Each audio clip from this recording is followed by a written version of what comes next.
¿Qué tal amigos de Microfilos? Estamos una vez más aquí transmitiendo una entrevista que deseaba hacer desde hace mucho tiempo, pero bueno, por cuestiones de agenda, por cuestiones técnicas y otros imponderables del destino, no se había logrado llevar a cabo. Estamos con el doctor José Mendívil Macías Valadez, uno de mis profesores eh, de la universidad, que bueno, me apoyó mucho en el camino de la filosofía y en otras áreas de la vida. Ahora sí que, como he dicho en otras ocasiones, he tenido profesores que me ayudaron en mi formación y he tenido profesores que me ayudaron en mi deformación. Este es uno de mis profesores que me ayudó en mi formación. Entonces, bueno, pues vamos a platicar con él sobre educación precisamente. Y bueno, pues sin más preámbulo, vamos a ver que el profesor José Mendívil se presente, ¿sí? Que nos diga quién es él, dónde ha trabajado, dónde trabaja, qué hace actualmente, cómo llegó a la educación, qué le gusta de la educación y pues cuáles son sus proyectos contemporáneos, qué está haciendo actualmente. Entonces, bueno, adelante doctor, el micrófono es tuyo. Gracias, muy amable. Gracias por la invitación, Miguel Ángel. Un gusto estar aquí con ustedes. Bueno, yo soy doctor en filosofía. Hice la maestría y el doctorado en filosofía en la UNAM, pero la licenciatura la hice en la Universidad de Guanajuato, que es de donde soy, y donde trabajé 36 años. Ahora estoy jubilado, recién jubilado. Y bueno, me gustaría hablar de cómo es pues, que yo he tenido contacto con los libros, ¿no? Mi abuela fue bibliotecaria. Mi abuela nació en León en 1898, estudió con monjas francesas y cuando enviudó con 8 hijos, fue a ver a un amigo suyo. Bueno, la esposa de Ignacio García Telles era compañera de escuela de mi abuela, Ana María Torres Landa, viuda de Mendívil. Y mi abuela Ana María, pues cuando se inició el Politécnico Nacional y Ignacio García Telles era secretario de Educación Pública en la época cardenista, abrió una escuela politécnica en Tijuana. Y pues mi abuela se fue a Tijuana con los libros en el tren y inauguró la primera biblioteca de la ciudad de Tijuana allá en los años 30, ¿no? Y bueno, yo creo que eso es importante para entender por qué en mi familia se leía mucho, por qué en mi casa mi padre leía mucho.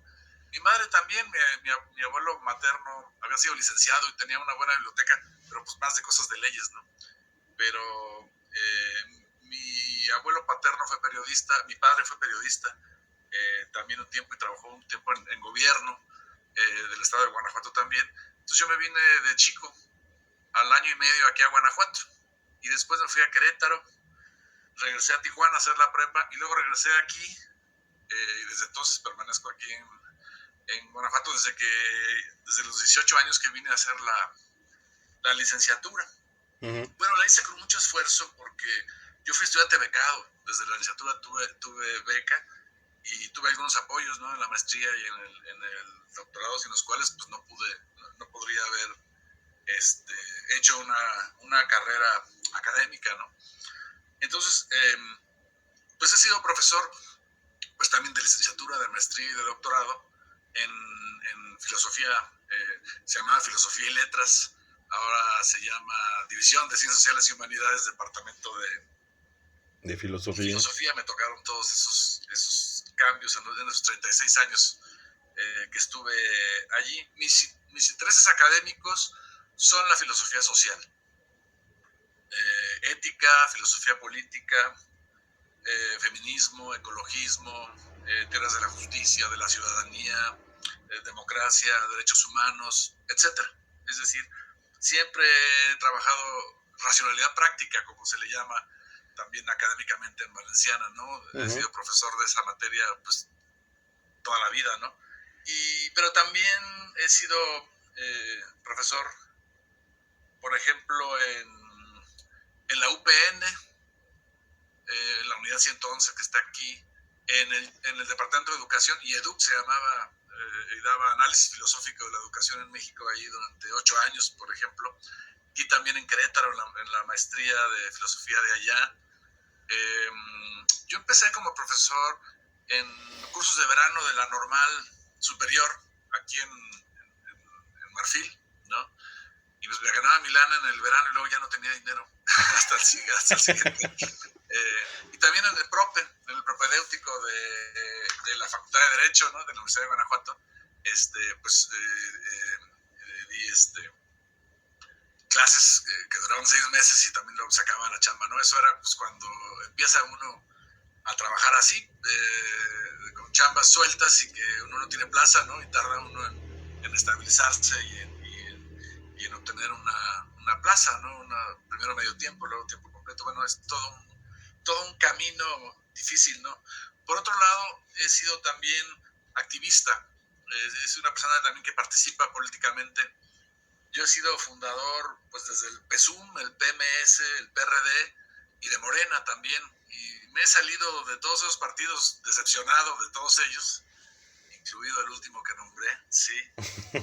Fui incluso regidor por el municipio de Guanajuato por Morena durante un tiempo muy breve. Dejé a mi compañero y camarada Jaime Arellano que terminara esa función importante. De modo que yo soy una persona de izquierda democrática, ¿no? Soy socialista, republicano y liberal al mismo tiempo, ¿no? Si es que se puede hacer estas tres cosas. Bueno, republicano de izquierda, no como el Partido Republicano de Trump, sino republicano en el sentido más bien europeo, ¿no? De la palabra, ¿no? De los republicanos españoles que vinieron a México, ¿no? También he sido muy amigo de Virgilio Fernández del Real, que fue refugiado español que se vino a vivir a Guanajuato y que fundó este museo Jim Byron, ¿no? Que también es parte de la vida cultural de Guanajuato, ¿no? Con Estela Cordero también, ¿no? Y bueno, he publicado muchas cosas. Por ejemplo, empecé publicando sobre ética, texto, Ética y Contingencia, que fue mi tesis doctoral, y después de unos años la arreglé, ¿no? Para su publicación. Fue este libro, por ejemplo, sobre Agnes Heller, ¿no? Ética y Política de la Modernidad en Agnes Heller, que son textos de los cuales yo me enorgullezco mucho. Pueden encontrar publicaciones mías, son más de 30, en el sitio de internet researchgate.net. Researchgate.net es un sitio donde tengo ahí textos de filosofía en general, también sobre México. Tengo ahí algunos textos que publiqué sobre José Revuelta, sobre Billy Uranga o Ignacio Ramírez el Nigromante, ¿no? Este gran liberal republicano, liberal social del siglo XIX guanajuatense, también. Y pues he trabajado muchísimos temas.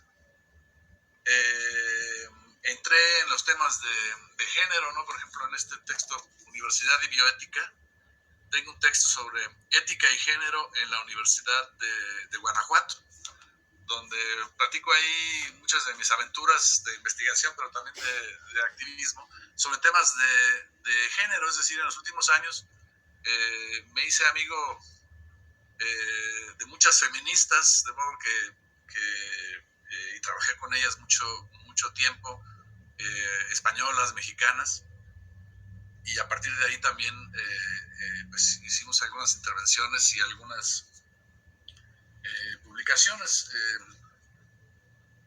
He trabajado autores ilustrados, por ejemplo, como Diderot, como Kant. Últimamente he estado haciendo algunos textos sobre Wilhelm Dilthey, este filósofo alemán, hermeneuta neocantiano de principios del siglo XX, que siempre me había interesado, pero hasta ahora tengo tiempo para revisarlo lo suficiente y empezar a publicar cosas sobre él, ¿no? He hecho textos también particularmente sobre Michel Foucault, sobre Ernst Tugendhat, sobre Richard Rorty, ¿no?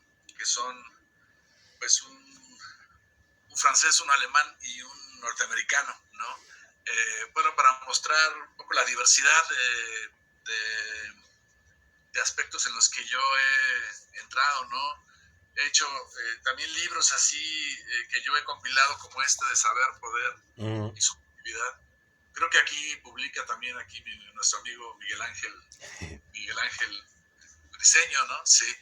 Este, y así pues hice otros textos de mi autoría, pero que algunos son compilaciones, ¿no? Por ejemplo, más recientemente de Ética, Epistemología y Género, que yo coordiné, Uh-huh. de Vulnerabilidad, Injusticia y Libertades, que también coordino yo, sí, y que son también del 2021, 2022, ¿no? Es decir, que son textos, digamos, de los más recientes. He publicado también en España algunas cosas en libros colectivos, en España, por ejemplo, Éticas y Políticas de la Alteridad, donde publico así sobre Jean-Paul Sartre y Richard Sennett, por ejemplo, yo, discursos políticos e identidades en América Latina, sobre filosofía latinoamericana, o de Razón, Utopía y Ética de la Emancipación, que se han publicado estos y otros en España, ¿no? En México, por ejemplo, ensayos sobre el pensamiento mexicano que hicimos en colectivo, pues yo participo aquí con el tema de Emilio Uranga, por ejemplo, ¿no? Y así tengo un texto con Salvador Arellano, que ahora es director de filosofía en Querétaro. en Querétaro, sobre Rorty, donde hace él una entrevista con Richard Rorty y hacemos ensayos sobre este pragmatista norteamericano que también es interesante. De modo que, bueno, muestro esto para que se vea pues cuál es mi trayectoria y cuáles son mis intereses, ¿no? Pues vaya que es muy amplia tu trayectoria y tu bibliografía. Ya al final de la sesión de la charla nos indicas, bueno, ya nos indicaste dónde, nos vuelves a indicar por favor en dónde encontramos los textos y dónde los pueden conseguir las personas que estén interesados, que nos estén viendo, que nos estén escuchando, pues dónde podrían encontrar estos textos. Regresaremos a eso más adelante, pero bueno. Entonces, bueno, ya te has presentado, has hablado un poco de ti como persona, de tu vida, de dónde provienes, cómo llegaste un poco a la docencia, qué actividades realizas, qué proyectos tienes. Pero me gustaría nuevamente regresar un poquito a este punto. Han salido varias preguntas a partir de esto que nos has platicado originalmente. Pero me gustaría que nos platicaras otra vez con un poquito más de detalle. ¿Cómo fue tu paso, tu ingreso a la docencia? Si bien, bueno, pues como lo he comentado en algunas otras de estas entrevistas que están en el canal, algunos llegamos de rebote o por la necesidad, algunos lo hacen por la convicción, así de que son docentes, son unos apóstoles de la educación. ¿Cómo llegaste tú así con mayor detalle a la docencia y qué fue lo que te capturó para permanecer allí? Bueno, primero era el amor a los libros, ¿no? Y por eso hablo de mi abuela que fue bibliotecaria, ¿no? Incluso me he encargado mucho tiempo de la compra o la donación de libros a la Biblioteca Valenciana también, ¿no? El amor a los libros y una decisión personal que yo tomé un poco en esta crisis que da después de la adolescencia, en la preparatoria, acerca de pues, qué iba a hacer con mi vida, ¿no? Yo en un principio quería estudiar biología o agronomía, pero los profesores que me dieron clases de filosofía, pues me llevaron a esta pretensión de estudiar filosofía, de modo que aunque esa prepa la hice en Tijuana, pues me vine hasta Guanajuato, porque mi madre estaba acá con mi hermanita, mis padres se habían divorciado, y entonces me vine a Guanajuato a estudiar la licenciatura en filosofía, porque finalmente pensé que la filosofía era mi camino en la vida, ¿no? Era mi vocación. Y decidir por la filosofía, pues es decidir por la docencia, ¿no? Es decir, obviamente es la docencia, la investigación y, bueno, la extensión, ¿no? Pero pues realmente si te dedicas a la filosofía, pues puedes hacer muchas cosas, pero normalmente un filósofo da clases, ¿no? De modo que, aunque empecé con estos cursos de verano de la normal superior o con el prope de derecho, ¿no? Que son estas clases que le dan a una persona joven, ¿no? Empecé también muy pronto, muy rápido. ya desde 1985 yo empecé a dar clases en Valenciana, en la Facultad de Filosofía, ¿no? De la Universidad de Guanajuato. Y claro, pues con horas sueltas, ¿no? Todo este camino que hay que hacer con los años. Y también ahí incursioné en esta parte de, por ejemplo, esta materia de análisis filosófico de la educación en México que impartí en el Departamento de Educación de la propia universidad. Digamos que es lógico que si tú te dedicas a la filosofía, no solo como investigación pura, sino también con inquietudes sociales o con un cierto pensamiento crítico, pues derives en el tema de la educación, ¿no? También en la UPN estuve asesorando doctorantes, ¿no? En la Pedagógica Nacional 111, que está también aquí bueno, digamos que la docencia es natural para los que estamos en las humanidades, ¿no? Y de algo tenemos que vivir, ¿no? O sobrevivir, ¿no? En ese sentido, ¿no? Uh-huh. Yo creo que la docencia, pues debe ser el lugar de una formación integral, ¿no? Y un filósofo está pensando en una formación integral, ¿no? En la paideia, en la Bildung, en la formación, en la conformación de un espíritu crítico, ¿no? Y cómo enseñar a pensar, ¿no? A pensar por cuenta propia. Por un lado, tener un compromiso social, pues, con las mayorías, ¿no? Que son los más pobres de este país. Y por otro lado,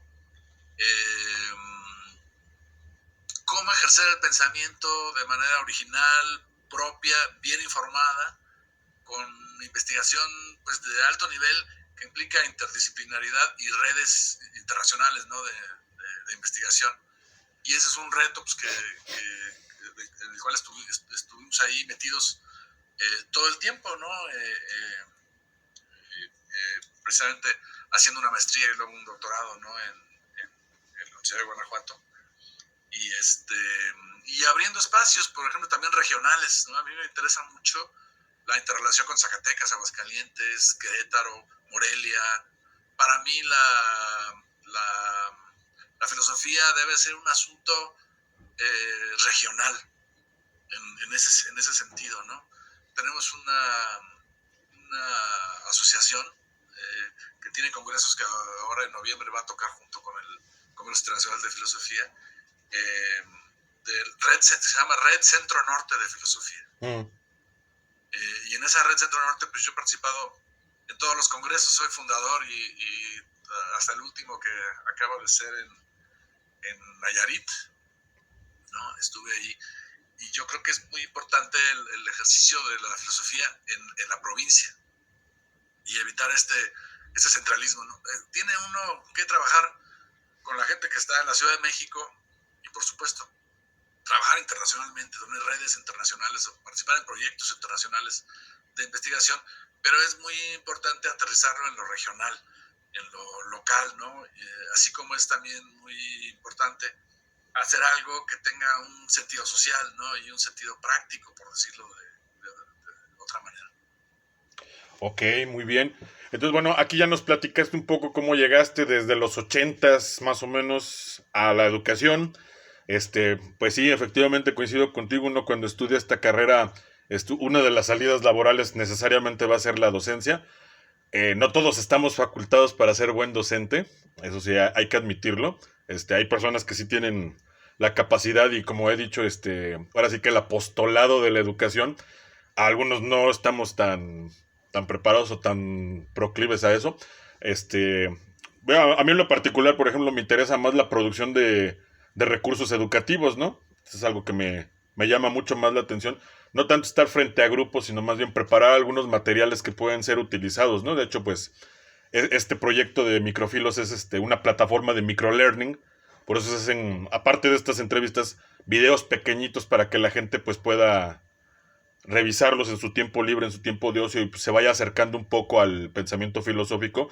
Vaya, que es nada más una invitación, no es una clase de filosofía, ¿no? Lo que hacemos en este canal es nada más como picarle la curiosidad al público para que pueda acercarse, ¿no? Y pues que conozcan más bien la obra de personas como, en este caso como la tuya, pues para que se involucre, ¿no? Con el pensamiento filosófico. Bueno, entonces ya nos has planteado cómo llegaste a la educación, cuáles son algunos de tus intereses, ¿sí? Pero me llama mucho la atención esto que nos estás planteando, ¿no? Este interés por socializar la filosofía y bueno, pues como tú nos lo has expuesto, has tenido una trayectoria muy intensa, muy amplia, precisamente en este interés de socializar, de llevarle al público, tanto filosófico como no filosófico, estos temas, pero en lo particular o en tu experiencia particular, ¿qué impacto ha tenido precisamente esta socialización del pensamiento filosófico? Pues habida cuenta de que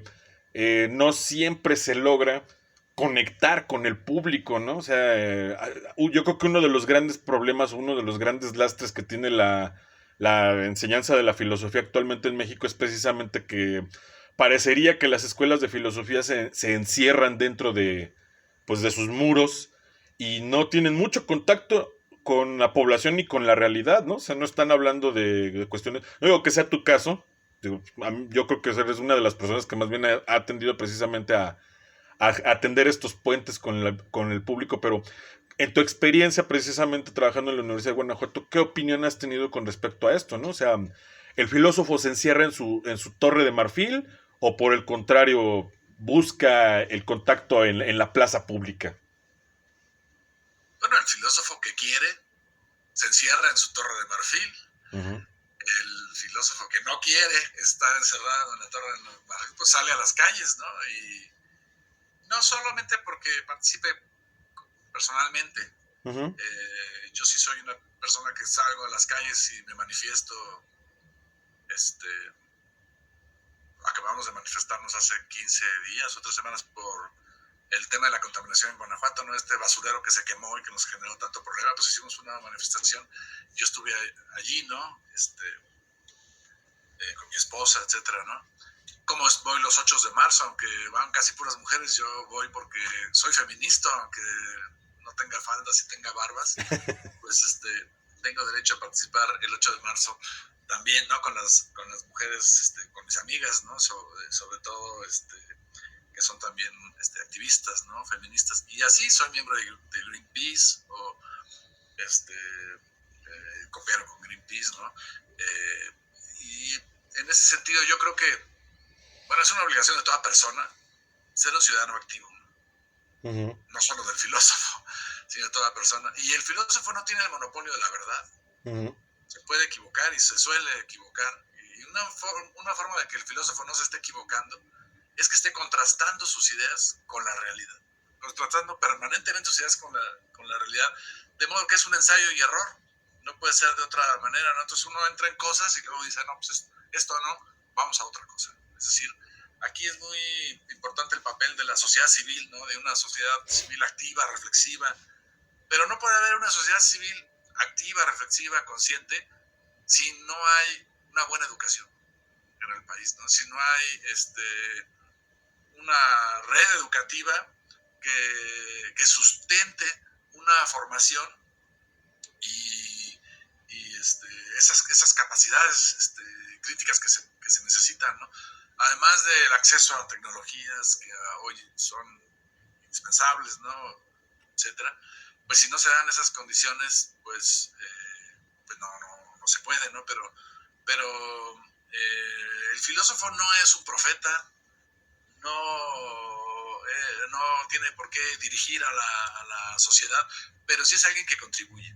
Y que contribuye en un mundo que es plural, donde ya las ideas son muy diversas y muy variadas, pues el filósofo o cada filósofo contribuye a su manera y las personas pueden elegir el planteamiento filosófico que más consideren conveniente, correcto, o que más les guste, ¿no? Y en ese sentido, así como una democracia debe haber opciones a elegir, pues en la filosofía siempre debe haber opciones a elegir. A mí todavía yo cuando era chico tenía profesores que me querían enseñar la verdad con B mayúscula y que me daban a entender que era la única. y que el único pensamiento crítico era ese que me decían, ¿no? Como si los filósofos en lo general no hubieran sido críticos, casi todos ellos, los grandes filósofos, y no reducirlo a uno, ¿no? A una corriente o a un ismo, no reducirse a un soloísmo, o, etcétera, ¿no? Este carácter plural es muy importante, y dialógico, ¿no? De la filosofía es muy importante.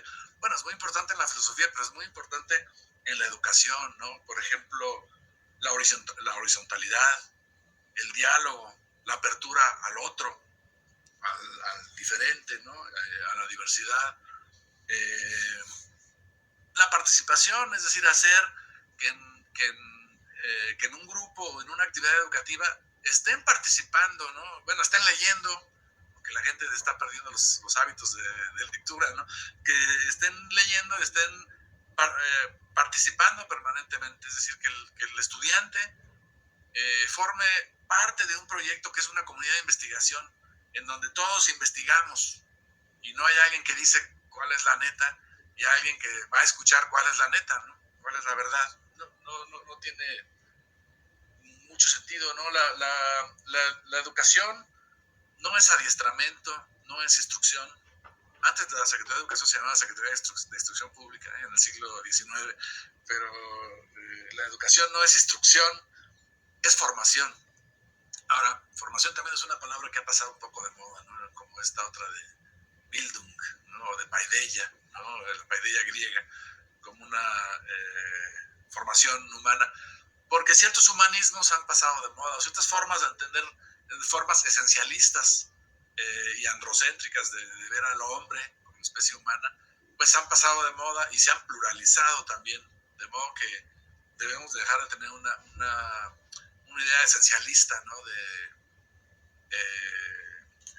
Del hombre, ¿no? Y de esa manera también nos abrimos entonces a estas otras posibilidades de hacer filosofía en un mundo tecnificado, posmoderno, plural, diversificado, interdependiente, en un mundo donde hay polos planetarios que están en conflicto, ¿no? Y a en todo eso nos tenemos que ubicar.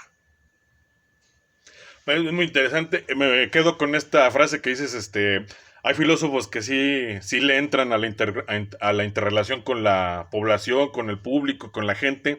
Hay gente que no lo hace, pero a nivel institución, o sea, aquí ya me planteaste tú la perspectiva a nivel individual, que en este caso sería la tuya. Concuerdo con ella, pues yo que te conozco sé que te has dedicado precisamente no solamente a la escuela como tal, ¿sí? Ahí cuando estabas en el departamento de filosofía, sino también pues precisamente participar en la administración pública de alguna manera, me parece muy valioso precisamente porque hace esto, ¿no? O sea, saca la filosofía de los muros, de la escuela y los trata de socializar para tratar de tener un impacto efectivo en lo que es la vida social, ¿sí? Pero también sabemos que hay gente que no lo hace, ¿no? E instituciones que no lo hacen, ¿no? Que se mantienen estáticas, que se mantienen, como dices tú, ¿no? Fieles a su verdad, fieles a su propia manera de ver las cosas, ¿sí? Y en este sentido, ¿qué tan complicado es trabajar o participar en una institución que, pues parece que no desea, ¿no? Involucrarse, por ejemplo, en la política? Bueno, es muy complicado. Bueno, no es que las universidades no participen en la política, el problema es cómo participan en lo político. Es decir, cómo una universidad, por ejemplo, se subordina políticamente, que una universidad debe ser, por ejemplo, autónoma. Uh-huh. Se presume la autonomía. Yo estuve en un grupo que se llamaba Grupo Universitario que logró la autonomía de esta universidad. De la ¿No? Universidad Porque de empezó con Guanajuato. el tema de la autonomía de la universidad antes de que se lograra esta, es decir, que en la Constitución estatal se dijera que es autónoma, aunque como nombre, la Universidad de Guanajuato no dice autónoma, Uh-huh. pero es autónoma desde hace ya unos 30 años, ¿no? Más. Yo fui parte de un grupo llamado Grupo Universitario que promovió precisamente la autonomía de la universidad, pero esta autonomía pues siempre es relativa y nunca se ha consolidado, por ejemplo, en Guanajuato, como no se ha consolidado en muchos otros lugares, ¿no? Pero la autonomía de la educación y del pensamiento es muy importante, que no esté sujeto a gobernadores, a presidentes, ¿no? Y eso es una de las cosas que tenemos que cuidar, con un presidente o un presidencialismo autoritario como el que tenemos ahorita con López Obrador, ¿no? Que pretende dirigirlo todo de una forma vertical de arriba a abajo, ¿no? Y que en realidad una de las características de la educación debe ser la colegialidad. Y esa colegialidad implica una discusión de todos antes de establecer normas, por ejemplo, dentro de la propia educación. Claro que muchas de las normas, sobre todo las que dan financiamiento, por ejemplo, CONACYT, pues vienen de México. Y uno que está en provincia, pues simplemente se acomoda a esas normas, ¿no? Ya están allí y no las puede uno cambiar, y acaban de hacer una nueva ley de ciencia, humanidades y tecnología que la verdad es que deja mucho que desear, que tiene muchísimos defectos y sigue siendo muy vertical y autoritaria. Y este problema de la colegialidad al interior de CONACYT, al interior de las universidades, vamos, es el problema de la democracia, en realidad. ¿Por qué no elegimos a nuestro rector en la Universidad de Guanajuato? ¿Por qué no elegimos a nuestros directores? ¿Por qué no elegimos a nuestros jefes de división? ¿No? No los elegimos, ¿sí? Y entonces, claro, estamos sujetos. Y entonces no es que no se haga política, es que se hace política de arriba para abajo. Y en el caso del estado de Guanajuato, pues es una subordinación pues a un gobierno que han sido, bueno, fundamentalmente del Partido de Acción Nacional en los últimos años, ¿no? y que tiene un sesgo, y que entonces la universidad tiene ese sesgo, porque no es lo suficientemente autónoma. No digo que no lo sea en parte, pero no es lo suficientemente autónoma. Entonces, claro, el tema del grupo universitario en el que yo participé no era simplemente la autonomía, sino un tema en el que yo he participado permanentemente, ¿sí? Incluso haciendo manifestaciones en la puerta del consejo universitario, ahí gritando con pancartas. Es el tema de que necesitamos democratizar más la universidad y la educación en general. Y la educación en general, porque la educación tiene que estar en manos de los profesores, de los padres de familia y de los alumnos, ¿sí? No de los burócratas que deciden desde arriba, no sé qué cosas, quién sabe cómo, ¿no? Entonces, bueno, si la educación es un diálogo, pues las instituciones educativas tienen que ser también, deberían de ser dialógicas y escuchar a los que piensan diferente, deliberar y hacer pues los mejores planes, los mejores programas. Y dentro de eso está evidentemente el compromiso social, ¿no? de la universidad. Una universidad pública tiene una carga de compromiso social, ¿no? Yo, como fui estudiante becado, siempre me sentí en deuda con la universidad, y por eso he regalado cientos de libros. Yo creo que he regalado más de 1000 libros a las bibliotecas de la universidad, de mi dinero, porque yo fui un estudiante becado y siempre tuve la sensación de que tenía una deuda con la universidad, porque yo había sido un estudiante sin recursos, ¿no? Y en ese sentido, claro, esa es una forma de manifestación personal, como dices tú, pero obviamente eso tiene que ser obviamente institucional. La universidad se debe a la sociedad porque la sociedad la mantiene con sus impuestos, pensando en una universidad pública, ¿no? Como es la Universidad de Guanajuato. De Guanajuato, ¿no? Sí, hay textos como uno de Gilberto Guevara Niebla, que fue subsecretario de Educación al principio de este sexenio del observador, que es una crítica muy fuerte a las políticas educativas de la 4T, ¿no? Precisamente, y que habría que atender. Se llama La regresión educativa, ese se llama el libro, ¿eh? Y es una crítica fuerte. Entonces, claro, tenemos años criticando el formato neoliberal o el modelo neoliberal, tanto económico como educativo, ¿no? Como se manifiesta en la educación. Pero ahora nos enfrentamos a un modelo autoritario que dice que no es neoliberal, pero que más bien es populista. No es que no sea neoliberal, ¿sí? No, eso de que ya salimos del neoliberalismo porque estamos en la 4T, pues es un mito, ¿no? Estamos igual en el TEMEC, estamos en la misma economía global en la que estábamos antes, y los más ricos son cada vez más ricos, y los más pobres todavía son más pobres en este sexenio, ¿no? Entonces, claro, esto nos tiene que dar una señal de alerta, ¿no? Es decir, necesitamos una izquierda democrática, necesitamos una izquierda comprometida con los más pobres, pero necesitamos que esto se convierta en algo efectivo, ¿no? Efectivo claramente en las estadísticas de pobreza y no manipulándolas, ¿no? O no manipulando, o no peleándose contra todas las instituciones autónomas que hacen evaluación, ¿no? La evaluación educativa desapareció, el INAI como Instituto de Transparencia está siendo atacado, y así el propio Coneval, que hace el INEGI, que hace las estadísticas de educación, también está siendo presionado por un ejecutivo fuerte para que, digamos, para que suavice incluso las evaluaciones que se hacen sobre cómo va la educación, que se han dejado de hacer evaluaciones en los últimos años. Y hay que volver a hacer buenas evaluaciones sobre la educación en México. Y sobre cómo va el tema, por supuesto, de la pobreza, etcétera. Entonces, claro, tenemos muchísimos retos, yo creo, en la educación. Todo el tema de los sindicatos, de democratizar a los sindicatos también de educación, ¿no? La CENTE y el CENTE y la CENTE, ¿no? Pues son temas que siguen allí y que no se han resuelto del todo. Bueno, pues es una perspectiva. Coneval, que ha tenido una línea crítica con este gobierno actual, en los últimos datos que muestra, se ha mostrado una baja en la pobreza. Y bueno, también algún analista que escuché yo en alguna vez platicando con Leo Zuckerman, me parece, en Foro TV, también indicaba esto. Por ahí anda el video, a lo mejor otro día platicamos ya más de política y debatimos esto. No, hay sectores que han mejorado, los salarios, algunos salarios han mejorado, la ayuda a las personas de tercera edad. Hay cosas en las que se ha mejorado, pero los índices de pobreza no han variado. Coneval da otro dato, pero bueno, no voy a debatir este punto. Coneval ya no es aquel Coneval independiente, porque ya no hay instituciones independientes en ni el INE puede ser muy independiente, ni la Suprema Corte de Justicia puede ser muy independiente, ni el INAI puede ser muy independiente. Es decir, las llamadas instituciones autónomas están siendo presionadas para que cada vez sean menos autónomas. Eso es algo que debería preocuparnos.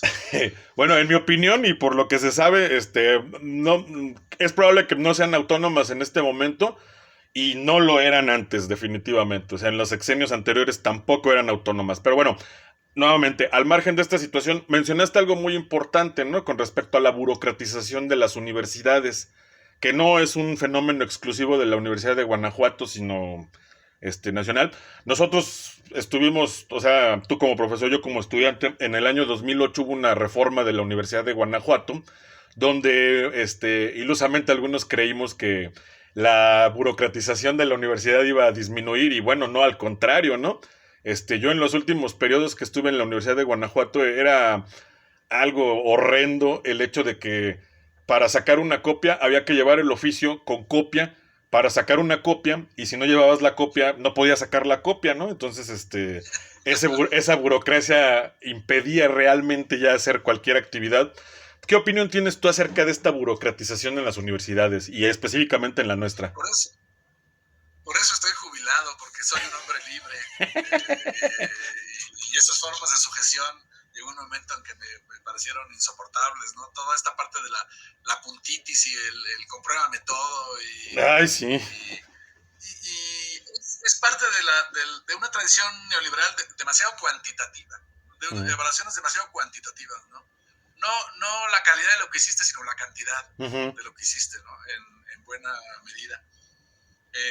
Pero también es cierto que no, pues esta universidad tenía un rector, ahora tiene no sé cuántos rectores de campus y un rector general, y eso no es una simplificación administrativa, eso complicó todo, ¿no? Nosotros tenemos una academia en Valenciana que era Historia, Letras y Filosofía, tenemos una academia donde decidíamos todo en esa academia, ahí votábamos, y estaba nuestro director, y ahí lo presionábamos a nuestro director, y ahora es un órgano divisional donde están 6 entidades y nos perdimos. Nos perdimos ahí porque pues opinan otros que están fuera precisamente de Valenciana y las cosas se nos van de las manos. Se diluyó, porque, digamos, ¿no? Sí, en realidad no, en este aspecto, bueno, yo le llamo democratización, pero también podríamos llamarle desburocratización. Se necesita una simplificación administrativa. Como es abogado nuestro rector, que ya tiene 8 años, casi 8 años, y que ahorita está medio quemado porque fue a las oficinas de correo a hacer ahí una manifestación ahí medio ridícula, porque lo criticaron. porque nuestros los índices internacionales de la universidad no son muy buenos y hay que reconocer lo que hemos bajado en los índices de calidad internacionales en la Universidad de Guanajuato. Bueno, nuestro rector hizo su berrinche, pero es que nuestro rector es abogado y le encanta hacer reglamentos y reglamentos y reglamentos de los reglamentos. Entonces eso también dificulta, ¿no? Uno pensaría que no, pues que si son buenos los abogados, pues el resultado será positivo. Resulta que no, y por eso hay que tener un sentido más humanista de la educación y menos tecnocrático, ¿no? Y menos burocrático, precisamente, y más democratizador, y más sensible a las necesidades de las mayorías, a los temas de género, a los temas de ecología, a los temas de derechos humanos, a los temas de democracia. O sea, todo es un paquete completo que no es solo de las universidades, sino es un reto de todo el país y en el que de alguna manera hay cosas que han cambiado y que han mejorado y hay cosas que definitivamente no van bien, ¿no? Es decir, se necesita un espíritu ilustrado y crítico, ¿no? Para todo esto, pero si las evidencias no sirven, estábamos nosotros discutiendo sobre estadísticas, es que si ya no hay evidencias que sirvan, porque todo el mundo tiene otros datos. Para empezar, nuestro presidente siempre tiene otros datos del que lo critica. Entonces tenemos un problema muy serio porque estamos en la posverdad, ¿sí? En la demagogia, en el populismo, en la posverdad. Es decir, ya no sabemos si lo que dicen nuestras autoridades es cierto o no es cierto y nos cuesta trabajo, claro. También por eso están las redes sociales e internet, ¿no? Son alternativas, pero también las redes sociales e internet pueden ser manipuladas. Y los medios de comunicación. Entonces tenemos un problema de que teníamos la esperanza de que en las redes sociales había una posibilidad de crítica democrática y de acción crítica que podía cambiar a los gobiernos. Esa esperanza se pierde cuando Trump con Cambridge Analytica manipula las elecciones contra Hillary Clinton a favor de él mismo y hace un gran fraude allí que todavía se está investigando, ¿no? Este tema de Cambridge Analytica, es decir, con los algoritmos le metieron información a cierto tipo de personas en Estados Unidos y acabó influyendo, y lo hicieron desde Rusia, ¿no? Por cierto, y acabó influyendo en el resultado electoral. Es decir, tenemos problemas muy serios, tenemos que tener una conciencia crítica también de la forma como asumimos y como usamos las redes sociales. Muy bien. Y la educación también aquí, tenemos que educar para hacer uso de las redes sociales, de la inteligencia artificial ahora, que no deleguemos nuestra inteligencia y que otros piensen por nosotros, decidan por nosotros, o hasta nos hagan los ensayos a nosotros ahora con la inteligencia artificial. No tenemos un problema de que delegamos la inteligencia a máquinas desde el celular, ¿no? Y ya dejamos de pensar por cuenta propia y por nosotros mismos, porque pensamos que el algoritmo es más inteligente que nosotros y que el algoritmo tiene razón al elegir la información que debemos de asumir, pero resulta que hay una gran manipulación en todo esto en diferentes partes del mundo de diferente manera. No es lo mismo en China que en Rusia, que en Estados Unidos, pero que en todos lados existe esa manipulación. Pues es un problema complicado, pero bueno, estamos entonces hablando de este asunto. Efectivamente, la Universidad de Guanajuato desde el 2008 en adelante sufrió una burocratización, una rigidez estructural, un anquilosamiento terrible. Sí, yo como profesor de asignatura en ese momento, ganábamos como 1,000 pesos a la quincena por 8 horas a la quincena, que es pues es una ofensa realmente, ¿no? Para los trabajadores, porque además de todo se pide, aparte de las horas efectivas de clase, pues también hay que invertir horas en planeación de los cursos. Y esto que señalabas tú, ¿no? La juntitis, ¿no? El hecho de que nos pedían estar, cubriendo juntas, a diestra y siniestra por cualquier razón insustancial.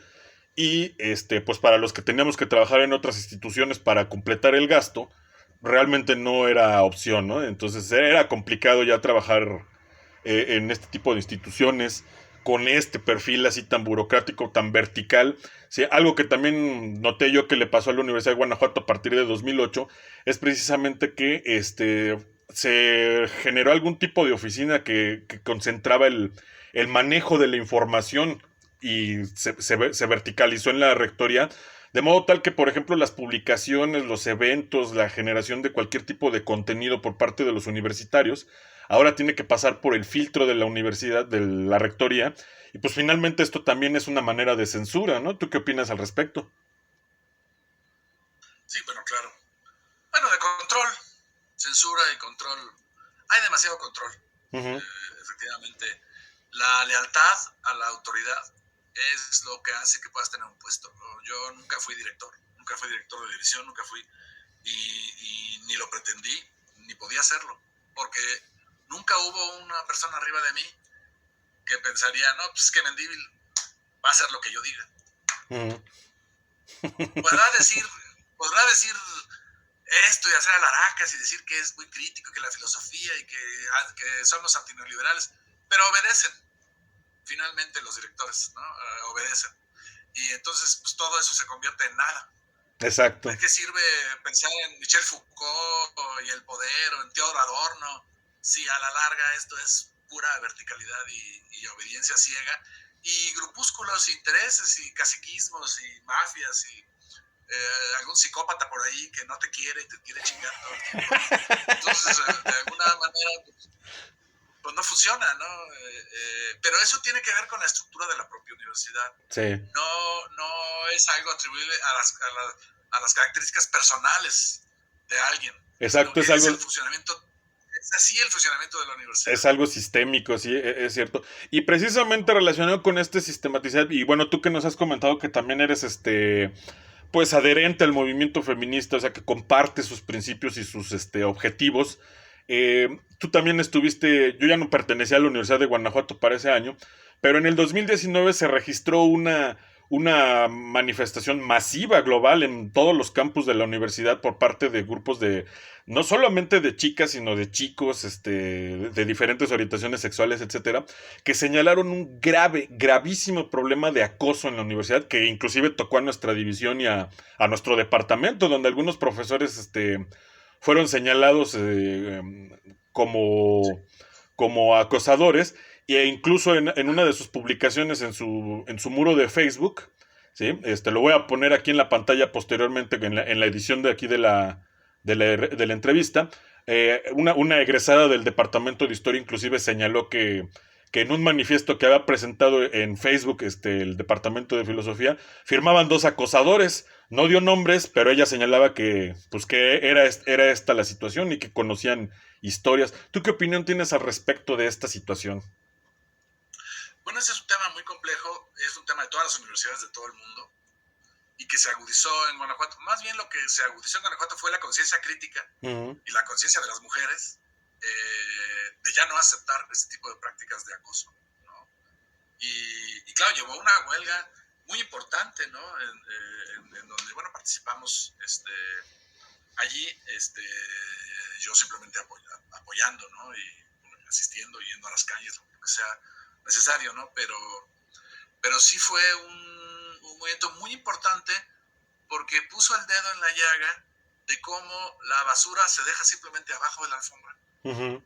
Se barra, se deja, y abajo de la alfombra ya hay un montón de basura oculta, ¿no? Y que entonces, claro, cuando levanta uno la alfombra y saca todo ese polvo y toda esa basura, pues es impresionante la capacidad de violaciones al código de ética y por supuesto de abusos, en este caso a las mujeres, que no son las únicas ellas, porque también hay abusos a hombres y a homosexuales, pero que en este caso se manifestó de esa manera, ¿no? Pues ese evento fue fundamental, ¿no? Uh-huh. Para adquirir conciencia. Creo que es un evento fundamental para la madurez y maduración de la universidad, pero no cambió nada en el sentido de que no cambiaron los reglamentos generales. Sí cambió la parte de género UG, ¿no?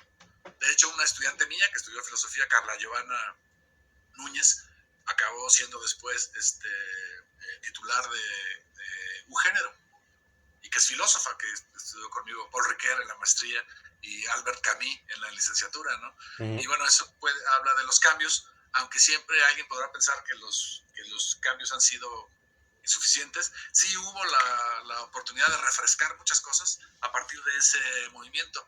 El problema es que ese movimiento atinó en los temas de género, fue atingente en los temas de género, pero no pensó que en el tema de la democratización de la universidad, porque claro, cuando hay complicidad, cuando hay ocultamiento, cuando hay opacidad, es porque no funcionan los órganos colegiados para lo que deben de funcionar, ¿no?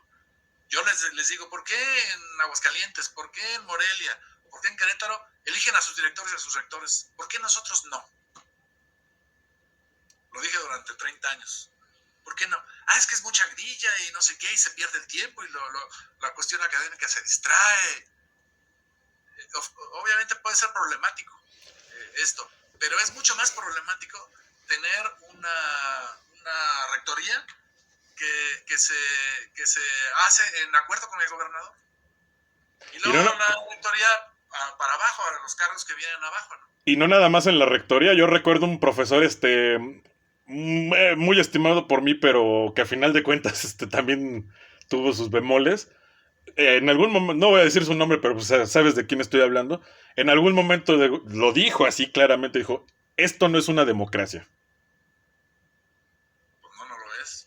No, y pues tú sabes quién es y pues así fue director él, así de no es una democracia. Buenas prácticas. Necesitamos fomentar buenas prácticas en donde los órganos colegiados tengan mucho más poder y poder de decisión mucho más del que tienen ahora, porque si no hay buenas prácticas, las buenas prácticas son en donde se consensan las cosas en las reuniones de profesores y en los consejos, ¿sí? En los consejos divisionales o en el Consejo General Universitario. Si no hay buenas prácticas, pues, pero ese es un problema de todo el país. O sea, el problema del autoritarismo, pues lo estamos viviendo en este momento también, ¿no? Tenemos una orientación más a la izquierda, lo cual no me parece mal, pero también tenemos una orientación más de un personalismo autoritario que viene desde la presidencia de la República para abajo. Acuérdate que quisieron quitar de la Constitución la autonomía de las universidades hace 4 años. Este gobierno se le olvidó cuando revisó la ley de educación, la parte de la autonomía universitaria, y tuvieron que decirle, oigan, pero es que quitaron la parte donde las universidades son autónomas. No nos habíamos dado cuenta, dijeron los diputados. Es decir, hubo un intento por acabar con la autonomía de las universidades en este sexenio, ¿sí? Y un intento serio de acabar y esa autonomía, como tú sabes, es relativa y es muy poca. Pero aún con esa poca, tú dices, las instituciones autónomas antes no eran tan autónomas. Pues no, pero eran más autónomas de lo que son ahora. No, ¿sí? Creo. La UNAM no es tan autónoma. Pues no, porque la UNAM recibe un presupuesto de la federación y ahí es donde la ahorcan. Y le dicen, pues no te doy dinero, a ver qué vas a hacer. Pero la UNAM tiene todavía un cierto sentido de dignidad y de defensa de su autonomía que deben de tener todas las demás universidades. Y entonces la UNAM sí responde cuando algo pasa mal. Obviamente la UNAM también carga con muchos defectos. Tampoco está muy democratizada, que digamos, ¿no? Ni la elección de rector de la UNAM esta es muy amplia y muy democrática. Se trata de un modelo aristocrático, ¿no? Sí. Ahí está, tú lo has dicho, no lo he dicho yo. Y creo que esa misma circunstancia se replicaba en muchas otras instituciones. Hablan, por ejemplo, del INAI, del IFE, etcétera. Se fueron los virreyes Córdoba y Murayama. Y bueno, no me puedes decir que era muy autónomo lo que hacen estos individuos. Pero bueno, luego te invito para que nos des tu opinión acerca de esto de política, así más a detalle. Porque ahorita, pues, te digo, la serie se trata sobre educación. Estuvo muy interesante la conversación. Estamos cerca de llegar al fin porque el grabador no cierra la grabación y entonces ya no podemos seguir aquí grabando. Entonces te dejamos aquí en estos puntos. Bueno, pues hemos hablado entonces de tu trayectoria como profesor, cómo ingresaste en el servicio docente, qué significa este servicio docente y la enseñanza de la filosofía para ti, la importancia social que tiene la filosofía, ¿no? La burocratización de las universidades y el problema del feminismo y del acoso en las universidades, efectivamente no solamente contra compañeras, sino también contra compañeros y contra personas de orientaciones sexuales de diversa índole, y bueno, pues algo muy feo, ¿no? Que se ha visto en todas las universidades, y que bueno, se tiene que mejorar en algún momento dado. Esperamos que pues la conciencia crítica llegue a todos los rincones y esto se mejore. Bueno, tus proyectos futuros, doctor, y dónde te puede encontrar el público que nos está siguiendo aquí en Microfilos. Vamos a poner aquí en el cajón de comentarios en el video la línea por donde quieras que se comuniquen contigo y también que nos indiques dónde puede conseguir la gente estos textos que nos presentabas al principio de la charla. Adelante. Bueno, muchos de estos textos yo los he puesto en PDF, o los textos en los que yo participo cuando son obras colectivas, o mis libros completos. Uh-huh. Yo los he puesto, independientemente de lo que pueda decir alguien sobre los derechos de autor, yo soy dueño de mis derechos de autor y hago lo que se me pega con mis textos. Entonces, en este sitio que se llama researchgate.net, pues ahí busquen José Mendívil Macías Valadez y ahí hay pues 30 y tantos textos míos, incluidos libros como el de Agnes Heller, el de Ética y Contingencia, este de Vulnerabilidad, Injusticia y Libertades, Ética, Epistemología y Género. Es decir, ahí pueden encontrar, por ejemplo, sobre educación, tengo un textito en este libro que se llama El individuo en el horizonte de la modernidad. Tengo un textito sobre formación y educación de la ciudadanía, en donde hablo de Condorcet y la Revolución Francesa, el republicanismo, la educación y el republicanismo de Condorcet, y luego hablo de la situación contemporánea. Ese texto está también en ResearchGate, de modo que pues googleenme. Hay otros que no, porque hay revistas internacionales donde yo publiqué que me hicieron firmar pues que el texto solamente era para ellos, ¿no? Uh-huh. Entonces ahí no puedo. Entonces simplemente busquen mi nombre completo y me googlean y ahí van a encontrar mis textos, ¿no? Okay. Mi correo electrónico es mendivil61 @yahoo.com.mx. Muy bien. Aquí lo vamos a compartir pues, bueno, mis proyectos futuros. Lo vamos a compartir aquí en la sección de comentarios para que la gente se comunique contigo, pues, participe, dialogue, te inviten a que des alguna conferencia y pues que se puedan descargar también tus textos para que les den una revisada. Yo tengo el de Ética y Contingencia desde hace mucho tiempo y sí le he dado su revisada y pues me parece una obra fundamental para los que estamos metidos en este asunto de la filosofía. Entonces, muy interesante. ¿Proyectos nuevos que tienes en puerta, doctor? Bueno, yo tengo algunos textos. Ahí hay un texto mío en ResearchGate sobre Ignacio Ramírez, el nigromante, pero pienso seguir trabajando el tema de este gran personaje, ¿no? Además guanajuatense, injustamente olvidado. Bueno, ahora pusieron un busto de él en el Centro Cultural El Nigromante, que está en San Miguel Allende. Ya pusieron su busto, pero no he visto ningún monumento a él en Guanajuato, siendo que pues, es uno de los grandes personajes de Guanajuato que deberían tener una estatua, un monumento en alguna calle de Guanajuato, porque nació en San Miguel Allende, ¿no? Ignacio Ramírez, el nigromante, gran liberal, bueno, que a mí me encanta, ¿no? Y pues quiero publicar más cosas. Publiqué hace poco algo sobre Diderot, Paradojas de la Barbarie y la Civilización sobre el Anticolonialismo. Es también una publicación internacional. Los discursos sobre el otro. Cambios y continuidades en las retóricas de la dominación, se llama el texto. Pero mi texto sobre Diderot y el otro está también en ResearchGate. Ahí sí, como no firmé, no cedí mis derechos, pues los puedo poner donde yo quiera y bueno, si me regañan, pues yo me hago cargo de eso, ¿no? En noviembre va a ser el 21 Congreso de la Asociación Filosófica de México. Yo voy a participar con una ponencia sobre Dilthey, pero también voy a participar dentro del Congreso Internacional de Filosofía. Va a estar la parte de la Red Centro Norte de Investigadores en Filosofía, que se va a llamar Simposio La Filosofía desde el Interior, y ahí también vamos a participar los que nos interesa el tema de la filosofía en la región, el impacto de la filosofía en la región y los problemas que tenemos en provincia también, pues que tenemos todo tipo de dificultades para hacer filosofía en provincia, ¿no? Entonces, ese tipo de temas, y bueno, pues lo que venga después, ¿no? Mi futuro está abierto. Yo, en realidad, como jubilado, soy hombre libre y puedo en 6 meses decidir trabajar en el tema que se me pega la gana, afortunadamente, y subirlo y ponerlo allí. Y esas son las grandes libertades de que puedo gozar ahora yo también, ¿no? Pero sí voy a participar, estoy participando en congresos, acabo de estar en Morelia, en un congreso. También esa ponencia la subí a ResearchGate sobre sentido, comunidad, vulnerabilidad, que habla, por cierto, de Internet y las redes sociales, ese texto mío. Y Y así, yo les recomiendo que sobre todo que me busquen en ese sitio, porque estoy subiendo continuamente cosas, ahí se ve la fecha en que la subí, textos nuevos, además de que publican en otros lugares, o si yo voy a un congreso a lo mejor se publican las ponencias como libro. De cualquier manera, pues yo las pongo. Porque sí, hay una revista, por ejemplo, de la UNAM, donde yo hablo sobre el tema de la filosofía y el mal, pero ese no lo puedo poner en ResearchGate porque firmé que cedía los derechos a esa revista de la UNAM. Entonces, pero es muy fácil buscarme a mí, googlearme y buscarme para que vean lo que estoy haciendo, y por supuesto que puedo dar puedo participar en un diplomado, dar conferencias o en cualquier cosa que me inviten. Pues yo tengo tiempo libre para eso, ¿no? Pues va, a ver si nos invitas más bien a tu ponencia en el congreso que nos acabas de mencionar.